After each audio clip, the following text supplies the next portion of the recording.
pessoal do Legal Summit, edição Visual Law. Uma alegria estar com vocês aqui para falar um pouquinho sobre essa nova perspectiva do direito, que é o Visual Law. O meu nome é Alessandra Matos e eu vou falar hoje para vocês um pouquinho de quem eu sou, né, e como é que eu cheguei aqui. Eu sou professora com muito orgulho da Legal Hub, há algum tempinho já, na área de oratória, mas fora da Legal Hub eu também atuo como advogada, especialmente na área de compliance, presto consultoria na CMS, que é uma empresa que também presta serviço em compliance, sou presidente do Comitê de Ética e Compliance do Banco Fomento Paraná, sou professora da FAI Business School e também do Unicuritiba. E antes de começar, eu queria fazer um convite para vocês, para que vocês voltem lá um pouquinho e assistam onde tudo começou, que é o momento em que, dentro do Legal Summit, vocês terão a oportunidade de entender um pouquinho a Legal Hub e, principalmente, entender a metodologia de ensino da nossa escola, que é totalmente diferenciada e a gente espera que faça sentido para você. Então, é muito importante que, antes de assistir a minha aula ou qualquer outra, vocês voltem lá e assistam onde tudo começou, tá? E para falar em como efetivamente hoje, dentro da lógica do mercado jurídico atual, do mercado jurídico contemporâneo, nós temos o Visual Law. E vocês têm ouvido outros professores falando sobre esse assunto, mas hoje eu também vou trazer uma perspectiva um pouco diferente, porque eu vou falar sobre a influência do Visual Law na comunicação do advogado. E vejam que interessante isso, né? Porque o Visual Law, ele vem ganhando, sem dúvida alguma, muito espaço, né? Porque ele justamente promove uma nova forma de linguagem, né, para o direito. Ele traz para dentro do direito um modelo de apresentação, um modelo de facilitação, sobretudo, das informações jurídicas, né, de como se presta informação jurídica. E como uma vertente do legal design, o Visual Law ele está muito ligado, sem dúvida alguma, à forma como se peticiona, né, da forma como se elaboram contratos. Então, hoje, quando a gente ouve falar sobre legal design e quando a gente ouve falar sobre Visual Law, é esta ideia que, sem dúvida alguma, vem à nossa cabeça. Principalmente porque essa perspectiva do Visual Law, ela vem se contrapor ao tradicional do direito, né? A uma forma arcaica, uma forma clássica, que o direito foi efetivamente construído, mas que hoje, sem dúvida alguma, precisa ser modernizado, né? Mas a gente fala, como regra do Visual Law, então, pensando num modelo escrito, pensando numa perspectiva escrita do direito, certo? E o que eu quero trazer para vocês hoje é uma outra perspectiva. Por quê? Porque nós vamos falar de Visual Law, sim, mas nós vamos falar no aspecto da comunicação, no aspecto da oratória, de que forma eu trago os elementos do Visual Law para minha fala, para minha forma de me comunicar, tanto no meu ambiente profissional, portanto, eu quero dizer, no meu ambiente de atuação como advogada, né? Mas também como é que eu trago, e talvez principalmente dentro dessa perspectiva, como é que eu trago o Visual Law para vender os meus serviços? Como é que eu traduzo a linguagem do direito, não é? Que é tão complexa, para o meu cliente, para o destinatário do meu produto. Então, é sobre isso que nós vamos falar hoje. E aí, como é que nós vamos desenhar a nossa aula? Como é que a nossa aula está planejada? Nós vamos falar sobre a linha mestra, que é justamente uma forma em que você desenha Claro que pode ser por escrito, mas a ideia é que depois isso fique mentalmente registrado na sua mente, para que você possa apresentar o seu serviço. Nós vamos falar do roteiro, dentro desta lógica de linha mestra, mas a gente também vai abordar o pós-roteiro. Ok, eu planejei tudo que eu precisava falar, mas e agora? Como é que eu vou desenvolver a fase que vem depois disso? E, finalmente, a gente vai trazer aqui um tema que é bem questionado, que é a lógica de uma apresentação, quando eu preciso me apresentar para alguém, se efetivamente eu vou decorar, eu não vou decorar, qual é a melhor forma, ok? Então, a ideia é justamente essa. Qual o caminho a seguir? Como é que nós, dentro dessa perspectiva, então, de visual law, de trazer para a minha fala, para a minha realidade de comunicação, elementos que facilitam a comunicação. E aí, pessoal, eu queria que vocês imaginassem o seguinte, tá? Que a gente vai fazer justamente isso, nós vamos desenhar mentalmente, primeiro até a gente pode fazer isso numa perspectiva material, mas a ideia aqui é ter um desenho mental, né? Um mapa mental mesmo de como você vai fazer a sua apresentação. Tá? E isto vale para qualquer momento da sua vida profissional.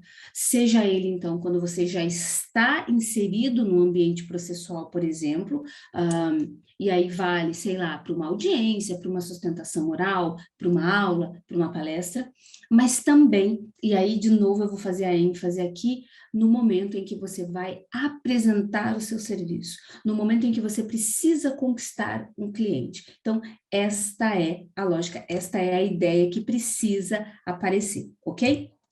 Bom, e aí a gente começa pelo tema, né? A primeira ideia que eu preciso ter muito clara dentro da forma como eu vou desenhar a minha apresentação é justamente desenvolver o meu tema. E veja que a gente coloca isso aí como passo zero, porque obviamente não tem como eu pensar num desenho, pensar num projeto, pensar num roteiro, se eu não tiver muito bem delimitado o tema, sobre o que efetivamente eu vou falar.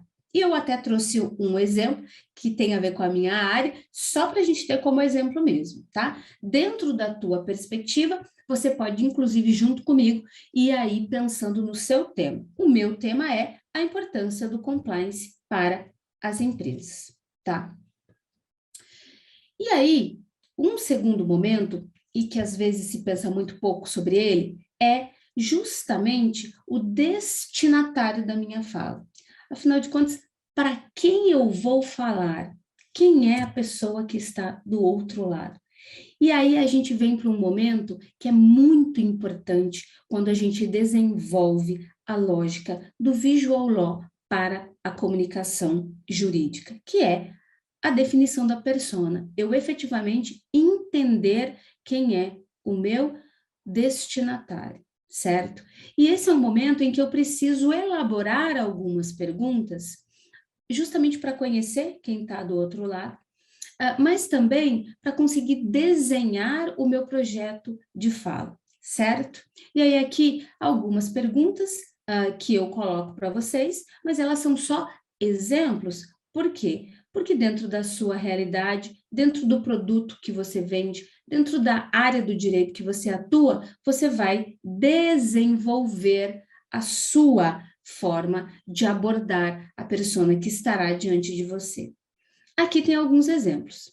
O primeiro é a pessoa para a qual você vai falar tem familiaridade com o assunto? Qual o provável grau de instrução dessa pessoa? Porque dependendo do grau de instrução, eu tenho que tornar a fala mais ou menos complexa, certo?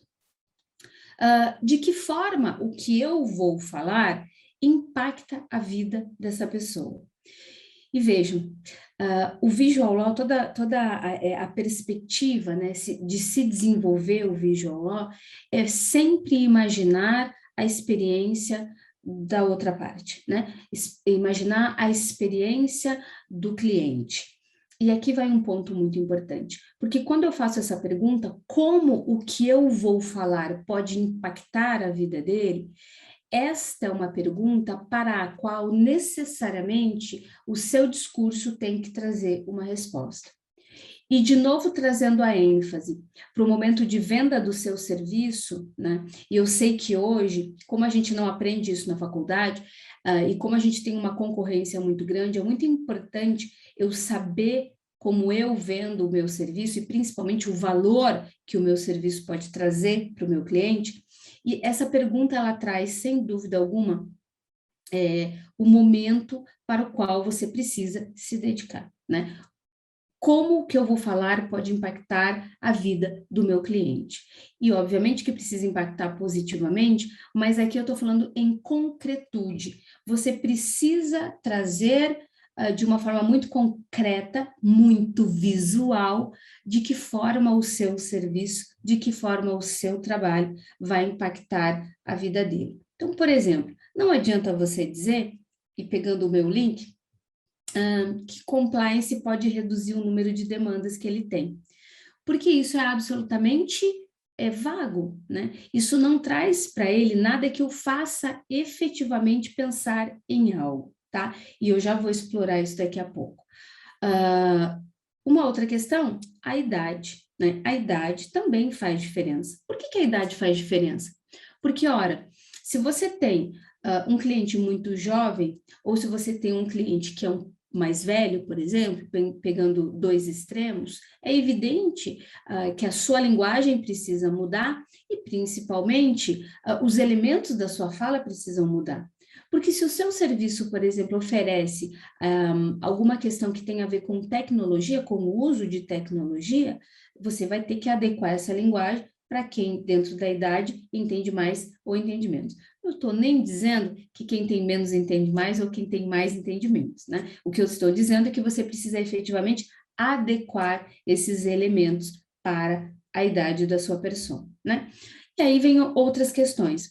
Onde a pessoa mora, onde o seu cliente trabalha, quais são as dores do seu cliente, isso você precisa saber. Uma coisa que eu sempre digo e que às vezes passa desapercebido que às vezes os alunos diziam assim, tá, professora, mas veja, talvez seja o primeiro contato, né? Como é que eu vou saber quais são as dores dele se eu nunca nem conversei com ele, né?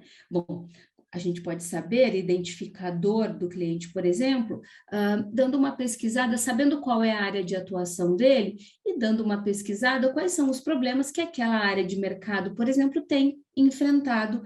Se a gente for fazer um recorte dentro de um momento que se viveu, então se a gente for pensar lá, quando começou a pandemia, as empresas tiveram esse tipo de problema, certo?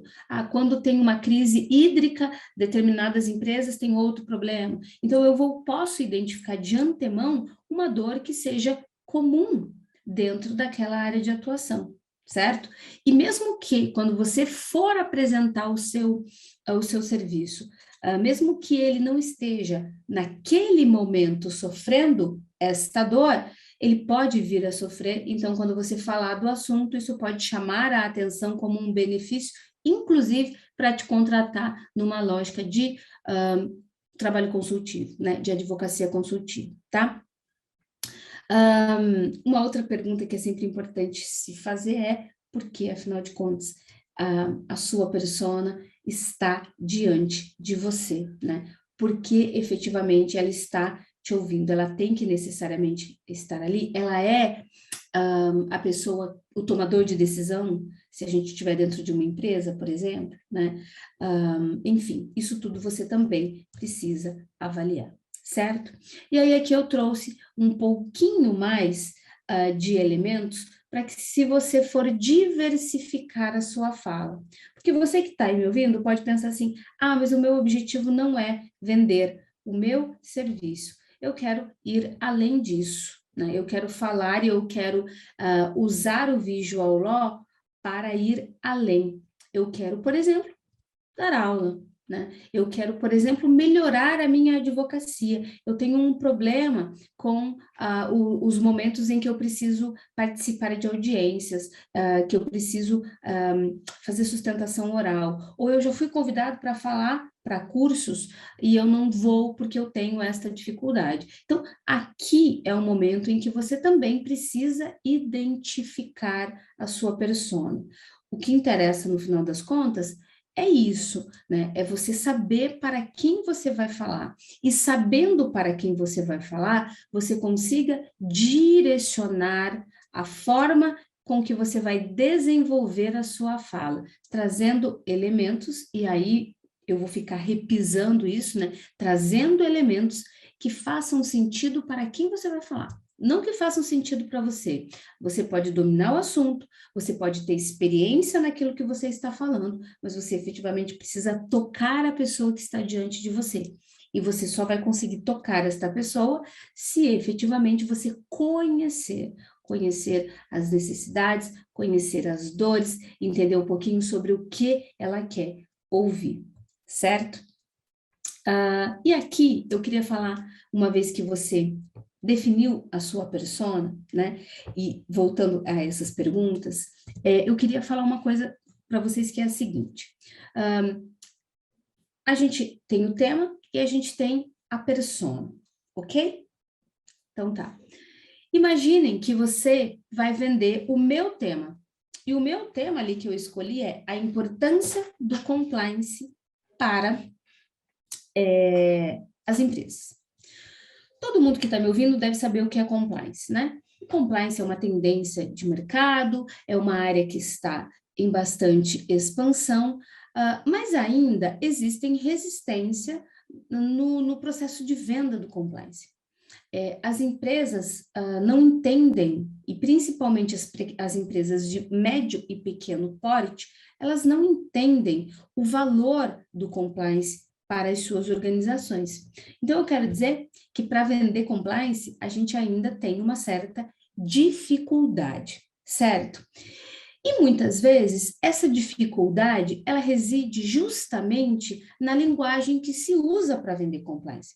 Porque eu sempre digo que compliance é um negócio lindo de vender, porque compliance é conformidade normativa, né?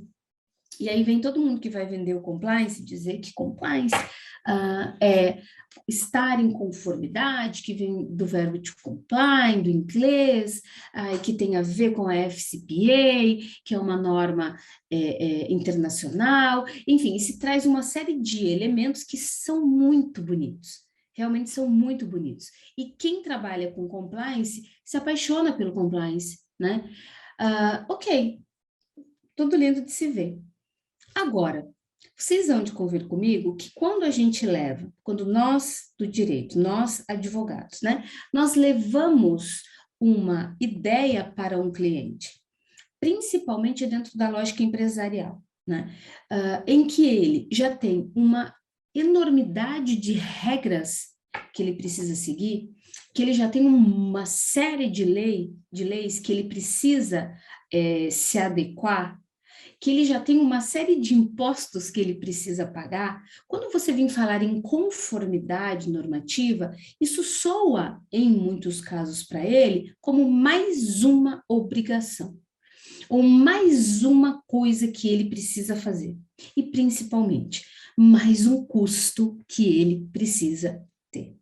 E é aqui que vem a grande questão do visual law para dentro da comunicação e esta necessidade que eu estou dizendo para vocês de se identificar a sua persona, conhecer a sua persona e trazer um discurso, trazer uma fala que você efetivamente consiga aliar mentalmente a realidade que ela tem, à solução que você pode oferecer. Então, um exemplo que eu gosto sempre de usar quando a gente vai falar de compliance para empresas, né, que você precisa explicar o que é compliance, sem trazer toda a parte teórica, normativa, jurídica do compliance, que é extremamente pesada, eu sempre gosto de fazer uma pergunta né, para as pessoas que estão me ouvindo e que precisam, e que eu quero que elas comprem o compliance, né? Principalmente depois que nós tivemos a pandemia do Covid-19, esse discurso, ele inclusive fica até mais apropriado, vamos dizer assim.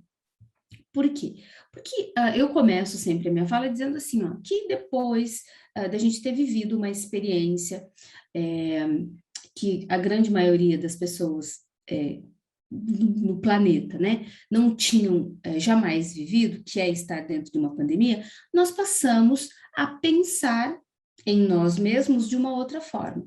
Então, é notório que as pessoas passaram a se preocupar mais com a sua saúde, né? As pessoas passaram a comer melhor, porque elas ficavam com medo de ter a doença, então passaram a comer melhor, passaram a se exercitar com mais frequência, passaram, portanto, a pensar e a cuidar, a se preocupar com o seu sistema imune, coisa que nós não estávamos muito aí preocupados e nem fazia muita parte do nosso raciocínio diário. E aí, uma pergunta, depois que eu falo isso que eu acabei de dizer para vocês, eu pergunto, então, para os empresários que estão ali me ouvindo, para os empreendedores que estão ali me ouvindo, o seguinte: como está o sistema imunológico da sua empresa? E quando eu faço essa pergunta, naturalmente, eles começam, e aí a gente vê quando as pessoas começam a pensar, porque elas, né, elas olham para cima. E aí você percebe que eles começam a pensar, fazendo esta ponte, esta análise. E vejam que eu não preciso falar para explicar o que é compliance sobre a complexidade do compliance, né? E aí eu uso, então, esta forma de linguagem que nada mais é do que desenhar, do que trazer elementos do visual law, que é essa facilitação de linguagem, gente. Então, o que eu preciso entender, o que eu preciso guardar do visual law é isso, que ele nada mais é do que um compromisso com a facilitação da linguagem jurídica. Bom, tá, professora, mas você só fala isso? Não, aí o que você faz?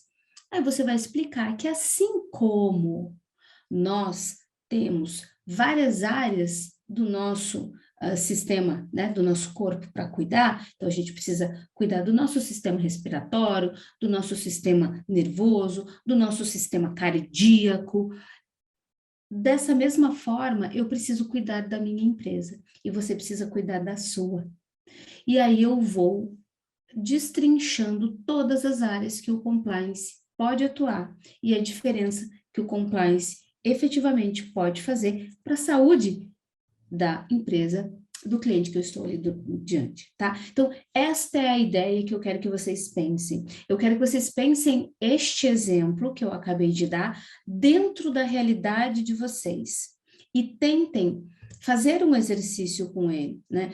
Tentem, da mesma forma com que eu desmistifiquei, que eu traduzi, que eu trouxe elementos visuais para que este meu cliente ou para qualquer outra pessoa que queira entender de compliance possa visualizar, porque a partir dessa ideia ele consegue visualizar, certo?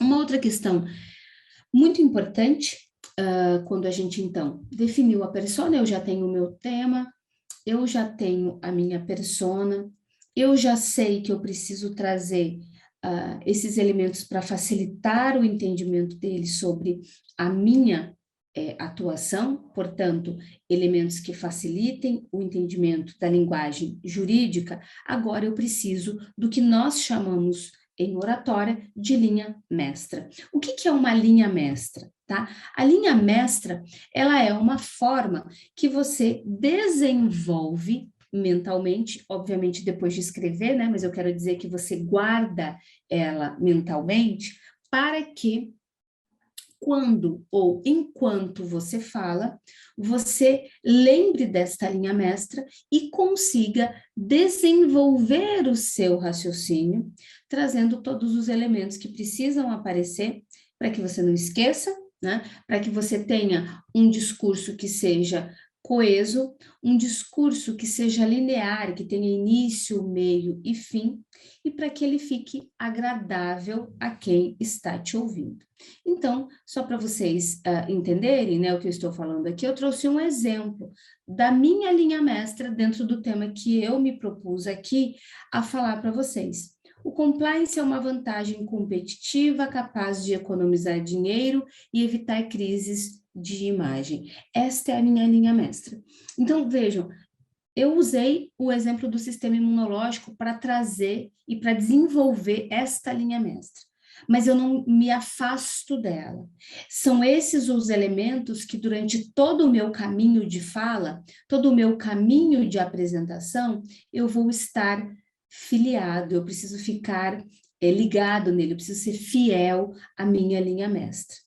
Quando eu não tenho linha mestra, eu corro o risco de ir e voltar, né? De repetir informações que eu já dei, ou de em algum momento perder o fio da meada, ou até ter uma coisa que em toda aula, em todo momento que eu vou falar de oratória, a gente sempre começa tratando, que é o famoso medo de falar. As pessoas têm medo de falar, e uma das razões do medo de falar é porque elas têm medo de ter um branco, de dar branco. Esse é o maior medo que as pessoas têm. E a linha mestra te ajuda, inclusive, nisso, né? Te ajuda a, quando você faltar a informação, se por acaso você tiver um branco, que você consiga resgatar mentalmente a sua linha mestra, lembrar aonde você estava e seguir o seu caminho, certo? E eu trouxe aqui, então, algumas informações para que vocês desenvolvam essa linha mestra de vocês, tá? Bom, uma linha mestra, tá? Ela deve ter em torno de 15 palavras principais, tá? O que é importante? Primeiro, a ideia exata que você quer inserir na mente das pessoas que estão te ouvindo, né? E o que essas pessoas vão levar para casa. Quando a gente desenvolve um discurso, seja ele de venda, e lembrando que o meu foco aqui é esse, mas quando você quer fazer um discurso para convencer alguém da sua ideia, não importa o ambiente que você esteja, é muito importante que você tenha clareza daquilo que você precisa passar, daquilo que você quer efetivamente passar, e depois aquilo que você quer que essas pessoas levem com elas, né? O que efetivamente precisa estar fixada na cabeça das pessoas. Como eu vou fazer isso? Que exemplos eu vou usar? Que história eu vou contar? Para que as pessoas não lembrem daquilo que eu falei. Porque se eu trouxer informações teóricas, e é isso que eu quero aqui hoje deixar muito claro para vocês, porque se eu estou falando de visual law, é justamente para que vocês rompam esta barreira, né? Porque hoje, como nós estamos o tempo inteiro sendo abordados e a gente influenciado e a gente tem uma série de distrações, então provavelmente enquanto vocês me ouvem, vocês devem estar recebendo aí várias outras informações ao mesmo tempo, que você pode estar me ouvindo no computador e o seu celular, assim como está o meu, pode estar do teu lado e você pode estar recebendo mensagem enquanto me ouve, né? Ou se você estiver numa palestra ao vivo, do mesmo modo, e aí a sua cabeça, ao mesmo tempo que me ouve, que recebe mensagens no celular, está pensando numa série de outras questões. Então, como nós somos bombardeados hoje por um número muito grande de informação, se você não tiver clareza naquilo que você vai passar, e se você não tiver mecanismos de fazer com que a pessoa saia da sua frente, mas não esqueça aquilo que você falou, provavelmente você vai ser esquecido, né? Você vai cair neste limbo de informações que efetivamente estão sendo trazidas para todos nós a todo momento, tá?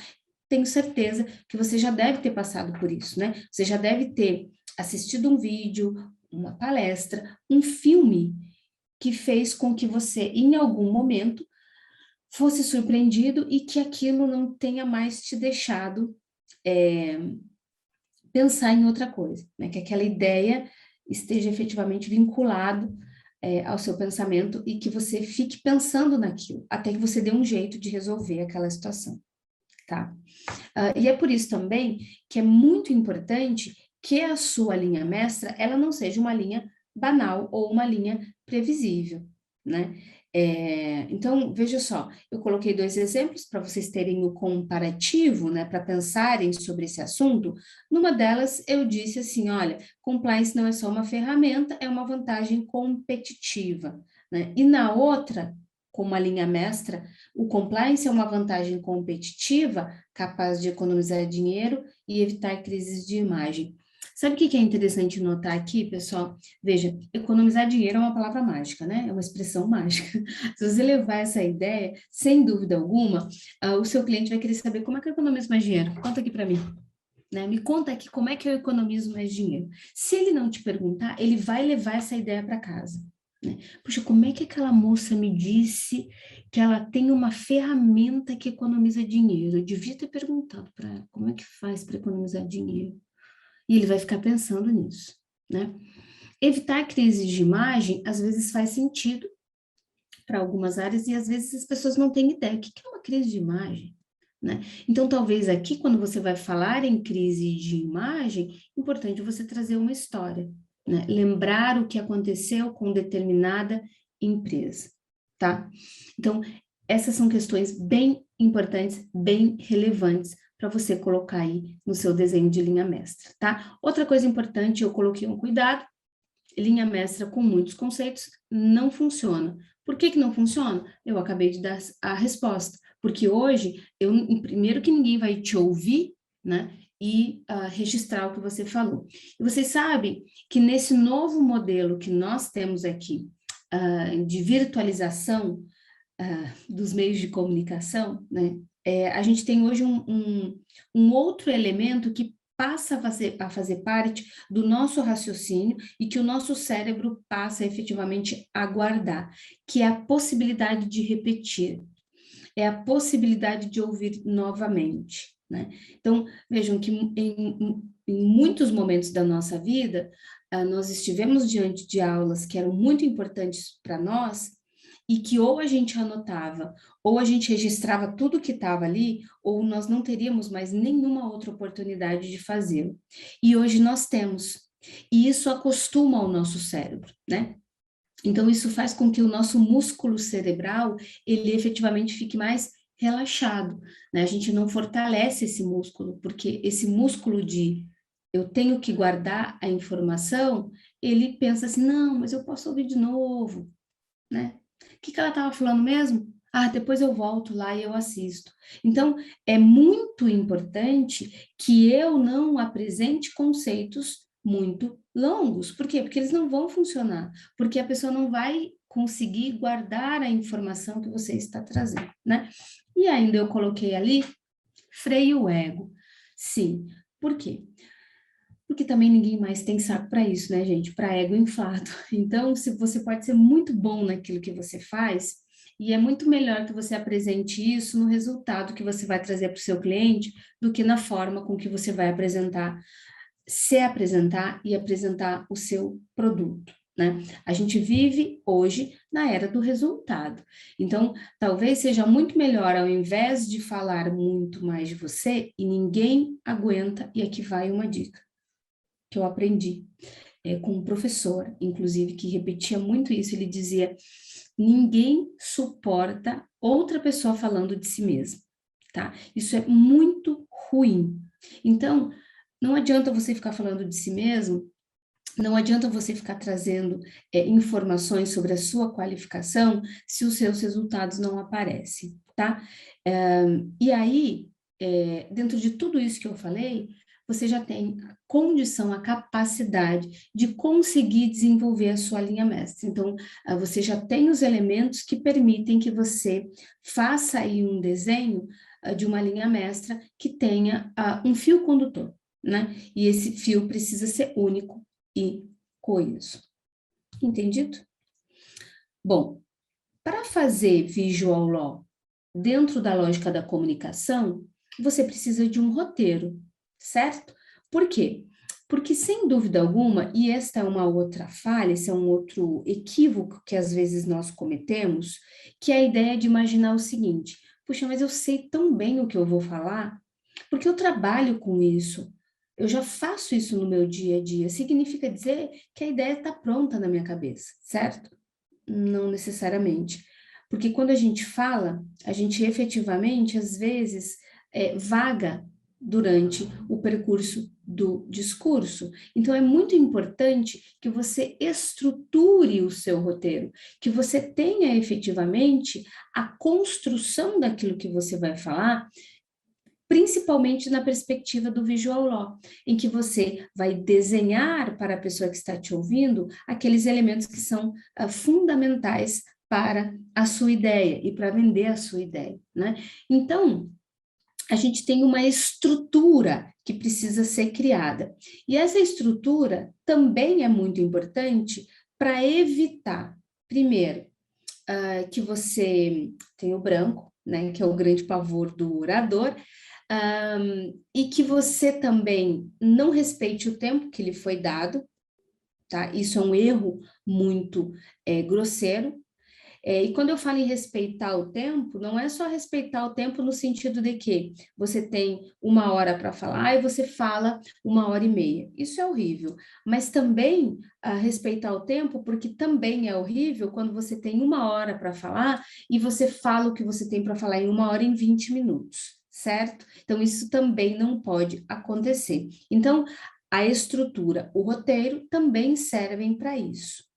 O roteiro ele também serve para que você tenha a linearidade que eu disse para vocês, ou seja, a noção do início, do meio e do fim, tá? Aqui eu dou para vocês um exemplo, né? Uma forma de estruturação que você vai adequar também ao seu discurso, tá? Formalidades iniciais, tá? E aí você vai, inclusive, julgar se você precisa de formalidades iniciais ou não, a depender da sua persona, porque sim, existem personas que exigem uma formalidade, que você precisa fazer uma apresentação inicial, e para outras não, tá? O segundo elemento da sua estrutura é como é que eu vou me conectar com o público, tá? Então, veja que eu coloquei uma pergunta e, de novo, é uma pergunta que precisa ter a ver com aquilo que você vai falar, com aquilo que você vai vender, com aquilo que você vai expor, com aquilo que você vai ensinar, dependendo do caso, né? Eu fiz uma pergunta, outra pergunta. Eu falei da questão do sistema imunológico lá do compliance e agora eu fiz outra. Alguém aqui sabe quanto custa para reverter uma crise de imagem? Quando você faz uma pergunta para o seu público, automaticamente você se conecta com ele, para o bem ou para o mal. Para o bem, porque muitas pessoas podem saber a resposta, né? E tem uma série de pessoas que não vão saber a resposta. Então, não importa isso. O que importa é que você se conectou, você fez com que as pessoas olhassem para você e você fez com que as pessoas, a partir de agora, ficassem interessadas na resposta. Deixa eu ver se eu sei mesmo essa resposta ou eu não faço a mínima ideia do que esta pessoa está falando, portanto, eu preciso ouvi-la para eu entender sobre esse assunto, tá? Depois, expor a ferida. E aí, qual é a ferida no meu exemplo?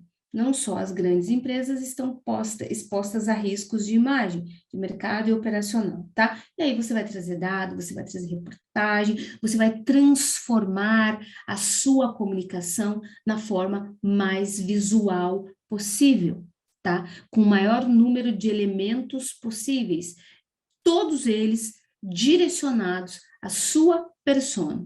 Se você estiver falando para jovens precisa ser de uma forma, se você estiver falando para pessoas mais velhas de outra forma, se você estiver falando para médicos precisa ser de uma forma, se você estiver falando para engenheiros de outra forma, porque não adianta trazer exemplo de médico para engenheiro, né? Por quê? Porque, de novo, ele não vai se conectar com aquilo, ele não vai entender. E se a gente está falando que o Visual Law é uma ferramenta de facilitação do entendimento da linguagem, da linguagem jurídica, né? Eu preciso trazer os elementos para a realidade daquela área, certo?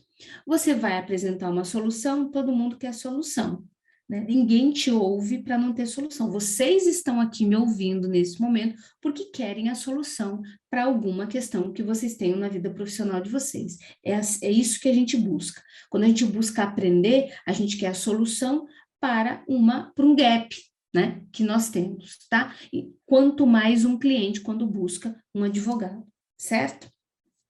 E um fechamento marcante. Os fechamentos marcantes, né? Eles são fundamentais, porque no fechamento marcante, tá? Você tem a oportunidade de fazer com que o cliente leve aquela informação para casa, né? É ali que talvez você coloque a pulguinha atrás da orelha do cliente, né? Que você conte uma história que faça com que ele vá pensar naquilo, né? Que você traga um caso que tenha a mesma relação com o negócio dele, que faça com que ele não se desconecte daquilo, que ele fique com ideia fixa naquela informação. Ou você pode simplesmente deixar uma pergunta no ar, para que ele responda, para que ele pense na resposta, né? Então, tudo isso precisa estar dentro do seu roteiro. E aí aqui um desenho para que vocês entendam que a linha mestra é justamente, né, o tronco aqui, é aquilo que sustenta o seu discurso, é aquilo que sustenta a sua fala, é aquilo que sustenta o seu argumento, certo? E dentro dele você vai colocar os elementos como os exemplos, os conceitos que são necessários, as histórias que você quer contar, e história é um negócio muito bacana, sempre de ter em qualquer tipo de fala. As pessoas se conectam a histórias, certo? Então, aqui eu trouxe alguns exemplos de como é que vocês vão fazer. Iniciar com os cumprimentos e com formalidades necessárias, lembrando que, como eu acabei de dizer, quando isso é necessário, às vezes não é, basta um boa noite, o meu nome é Alessandra e eu estou aqui hoje para falar para vocês sobre a importância do visual law na comunicação com os advogados. E começa a falar sobre o seu assunto, tá? A conexão com o público, uma pergunta ou uma história, expondo a ferida, colocando ali o problema que efetivamente você identificou, que você acha a partir da pesquisa ou das pesquisas que você fez, né? E aí é aqui que você vai usar o visual law para trazer o maior número de imagens, e quando eu falo imagens, gente, eu estou falando muito, não só em desenhos, em figuras, né? Quando eu falo imagem, é tudo aquilo que efetivamente vai ficar registrado na cabeça e do jeito, principalmente, que você quer que fique registrado, certo? Isso é muito importante, certo? A solução, os seus serviços, a sua defesa, a sua palestra ou a sua aula, se for isso que você quer que efetivamente fique registrado na cabeça dos seus ouvintes. E, finalmente, fechar de uma maneira marcante. Recapitular, moral da história, um compromisso da plateia, ou deixar uma pergunta no ar. São todos exemplos que você aí vai adaptar, né, de acordo com a necessidade que você tem, de acordo com a sua persona, de acordo com o objetivo que você quer e de acordo até com o produto que você quer vender, porque isso também depende do produto que você quer vender. Eu espero que vocês tenham aí entendido, né, a importância efetiva do visual law na comunicação do advogado.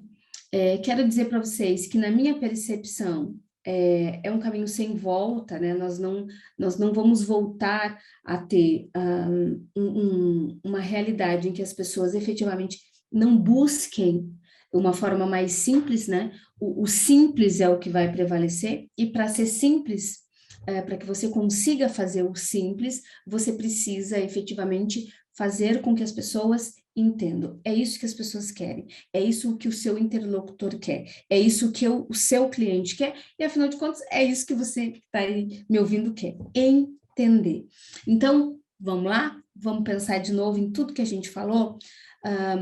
O objetivo da minha fala hoje foi efetivamente trazer para vocês a ideia de que o Visual Law, dentro aí do Legal Design, ele, além de trazer, dentro da perspectiva escrita, da elaboração de contratos, da elaboração de peças processuais, ele pode e ele deve ser usado também na linguagem de comunicação, na linguagem oral. De que forma eu faço isso? Trazendo uma série de elementos para a minha fala que façam com que o meu interlocutor, que o meu ouvinte, que o meu cliente se conectem a mim. Como eu faço isso? Bom, primeiro identificando quem ele é, sabendo exatamente quem ele é, sabendo de onde ele vem, sabendo para onde ele quer ir, sabendo as necessidades específicas que ele tem, entendendo do negócio, né, que ele possui e apresentando soluções que efetivamente vão mudar a realidade na qual ele está inserido, que trarão benefícios. Como é que eu faço isso dentro do meu discurso, professora? Como é que eu trago tanta informação e tanta necessidade para dentro do meu discurso? Bom, primeiro criando uma linha mestra, que é o meu fio condutor, que é a ideia que irá conduzir toda a minha fala, do início ao fim. Então, pensem, quando pensarem em linha mestra, literalmente numa linha do tempo, né? E pensando como se você estivesse andando por um caminho da comunicação e que você fosse à beira do caminho, buscando e pegando os elementos que você precisa no início da sua fala, no meio da sua fala e para concluir a sua fala, certo? Depois, quando você criou essa linha mestra, você precisa recheá-la. Então, você vai criar uma estrutura de texto onde você vai ter o domínio desde o início, quando você vai fazer ali a introdução, né, as formalidades iniciais, quando forem necessárias, até o momento da conclusão da sua fala. Lembrando que você precisa trazer uma ideia que essa pessoa não conhece, né, trazer uma novidade para ela, trazer uma solução, e você precisa fazer com que ela leve alguma coisa para casa, que é, dentro da minha perspectiva, que eu trouxe aqui para vocês, aquilo que vai fazer verdadeiramente com que ela te contrate, né? Que ela queira os seus serviços, ok? Mais do que isso, e talvez a grande lição que o Visual Law traz para dentro da perspectiva da comunicação do advogado, é que antes de mais nada, a gente precisa se conectar. Esse é o pulo do gato. Então, se eu pudesse deixar um resumo de tudo isso para vocês, hoje eu diria, quando você se propõe a oferecer algo para alguém, quando a sua advocacia está sendo exercida de forma que ela faz diferença na vida das pessoas, é porque você está conectado a essas pessoas. E a gente só se conecta às pessoas entendendo do que a gente fala e acreditando no serviço que a gente pode prestar e realmente mudar a vida, a realidade, a perspectiva do nosso cliente. É para isso que o Visual Law serve, então não se esqueçam disso, né? Ele vem para mudar a experiência de quem está do outro lado, para fazer com que essa pessoa entenda do que a gente fala e principalmente para que a gente consiga se conectar. Eu não tenho dúvida que o trabalho de vocês vai ser muito melhor desenvolvido e o resultado positivo e de engrandecimento pessoal também vai ser muito legal. Eu espero que vocês tenham gostado, agradeço imensamente aí toda a audiência de vocês, agradeço a Legal Hub mais uma vez por essa oportunidade sensacional, espero que vocês aproveitem, tá bom? Um abraço, até a próxima.